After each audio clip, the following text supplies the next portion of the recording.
bring in Peter King, NBC Sports Football Morning in America. Peter, good morning. How are you? Hey, good morning, Dan. How are you? I'm doing okay. I can't say the same for Green Bay. What is missing with this team, certainly when they go on the road, very un-Aaron Rodgers-like? I mean, 1-9 in their last 10 roadies, and they haven't won this year. I think there's a couple of problems that the Packers have right now. I don't know how you see it when you watch these games, but there just seems to be a disconnect both before and after games, with Rodgers and the offense. I'm not saying because he does get excited when things go well and all that, and he is a cool cucumber. But it just feels like, at least to me anyway, it just feels like there's something missing there between him and the offensive powers that be, starting with McCarthy. I think the other problem I think that he has is, he had some very reliable receiving weapons who he knew very, very well. He knew where they would be at all times. And all of a sudden this year, he doesn't have Jordy Nelson, and he rarely has Randall Cobb. So you're getting used to a cast of characters, many of whom are middle and low round picks now, obviously, or free agents. Now, obviously, he's got Devontae Adams, who he makes great music with. But I also think that, he's trying to get used to in midstream. You saw it, when Brady is playing without Gronkowski, when Edelman's missing the first 4 weeks. I mean, it was just not a totally new, but a largely new cast of characters, and everybody says, what's wrong with Brady? And I get it. He's 41 years old, and you wonder if there's something missing with him.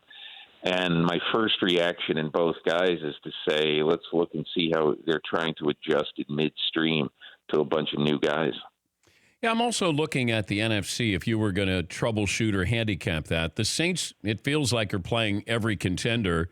And the Rams, I think, if I look at their schedule, I think the Rams are going to end up with a better record than the Saints and probably have home field advantage. But how would you handicap the NFC right now?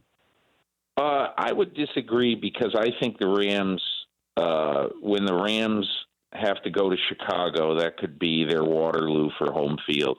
Okay. I mean, obviously, if they have the same record and New Orleans gets the tiebreaker, I think if they, I can't imagine, let's just say, New Orleans being worse than 14-2, and if New Orleans is 14-2, then to win home field, the Rams are going to have to win out and go 6-0, including a night game at Chicago.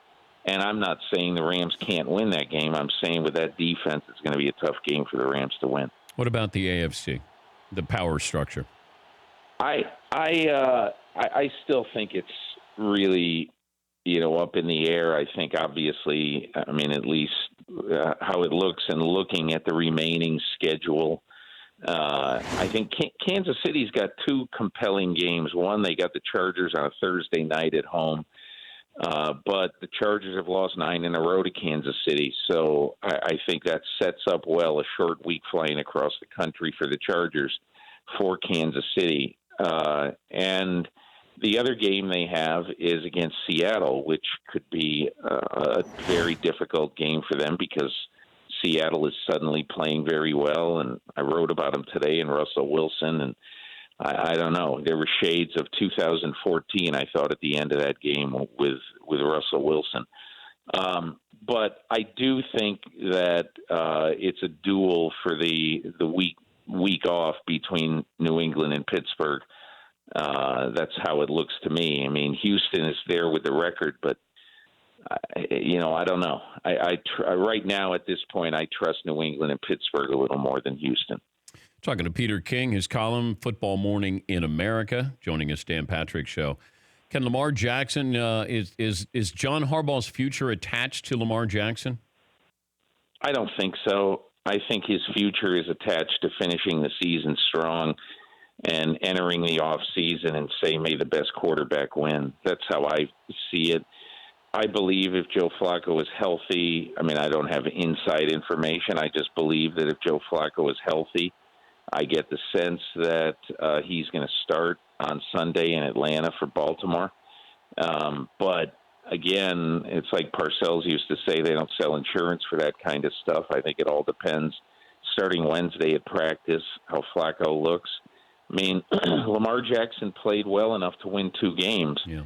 Although, yesterday he's playing against a shell of a team, and he made some questionable decisions. He threw an interception into quadruple coverage, which might be one of the first times in NFL history that there's 4 guys around one guy, and you throw to those 4 guys. But I think he's an interesting prospect. I like him. He's got a lot of potential. I just don't know that he gives you the best chance to win at Atlanta and at Kansas City the next 2 weeks for Baltimore. Doug Marrone was given a vote of confidence, which I don't know exactly what that means. They're now 3-8. I mean, there's plenty of room to spread the blame in Jacksonville, but I thought that you brought up something interesting, that if you're the Detroit Lions, would you entertain the idea of trading Matthew Stafford to Jacksonville? I certainly would. I just feel like it's a little bit of Groundhog Day in Detroit. I'm not saying it's all Stafford's fault. He's playing with a severely depleted support staff, especially when Kerryon Johnson is not there. And all these, he's playing receivers that are new and all that. So I don't judge him totally for the failure that's happening there right now. But I will just say this: it just seems like we've seen the same movie time and time and time again in Detroit. Yeah. And I'm not totally blaming Stafford, because it isn't totally his fault. And in Jacksonville, I do not have any idea how they go to training camp next year with Blake Bortles as their quarterback. That was, at the time yesterday, I'm probably going to be off by a little bit, but this is an absolute total must win. They go to Buffalo, and at the time that Leonard Fournette gets thrown out of that game, Blake Bortles got like 74 yards passing. It's late in the third quarter. And I don't quite understand how this all happened, with Jacksonville. But I do think it starts with the defense, but they've been getting such inconsistent contributions from their offense all year. I think it's time to move on from Bortles. What opening do you think that we'll see coaching-wise in the NFL in the offseason? Well, I think probably the most interesting one, because they seem to have a quarterback who everybody likes a lot, is the Jets.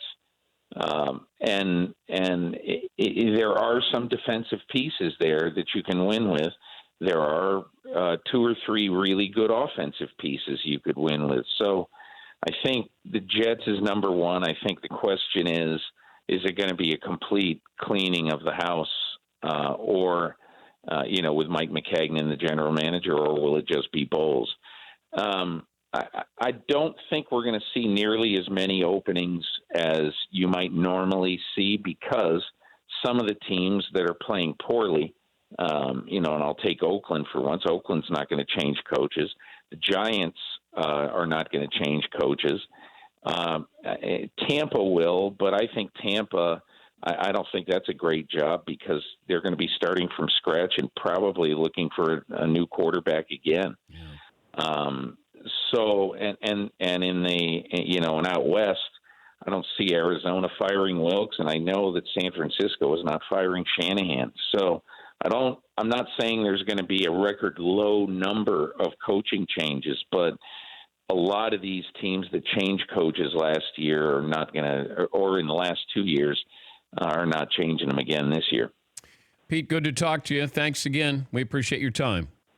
Okay, Dan, you take care. See ya. Peter King, NBC Sports Football Morning in America is his column.